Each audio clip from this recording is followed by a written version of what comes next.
Michael awoke to the sun lazily peeking through his curtains, casting a warm glow across the room. He stretched, yawned, and slid out of bed, half expecting the usual sounds of his neighbors going about their morning routines, the distant hum of cars, and the occasional chatter of birds. But today, there was nothing, just an eerie silence that gnawed at his senses.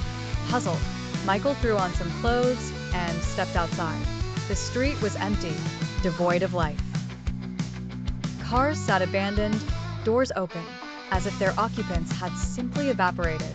The air was thick with an unsettling stillness. His mind raced with possibilities: an emergency evacuation, a mass disappearance, or worse. His town, usually bustling with activity, now felt like a crypt. He called out for his neighbors, his voice echoing unnaturally in the stillness. No response. His heart pounded as he moved through the streets, past the vacant shops and silent homes. The schoolyard, empty. The park, deserted. He found no signs of struggle, no bodies. Just an unnerving quiet. The library door creaked as he pushed it open, the sound almost deafening in the silence. He searched the aisles, hoping to find anything that could explain this nightmare. As he reached the back of the building, his eyes caught a note pinned to a bulletin board.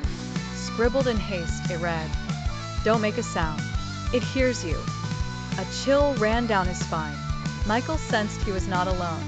Something was lurking, watching. He moved carefully through the town, every creak of a floorboard and whisper of the wind amplifying his fear. In the corner of his eye, he caught fleeting shadows, shapes that didn't belong. His pulse quickened. The sun dipped below the horizon, casting the town in darkness.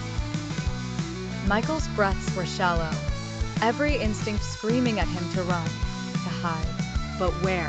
What could he do against an unseen terror? He armed himself with a flashlight and crept towards his home, determined to find a way out of this waking nightmare. As he approached, he felt it, a presence. It lingered in the periphery, a darkness deeper than night. He froze, barely daring to breathe. The silence pressed in on him. He knew, then, that the only way to survive was to remain silent. With a final, fearful glance at the empty town, he slipped into the safety of his home, praying that tomorrow would bring answers, or, at the very least, daylight. Michael spent the night in silence, the terror of the unknown growing with every passing minute. He could only hope that he would find a way to end this nightmare, whatever it took. For now, he was safe, but for how long?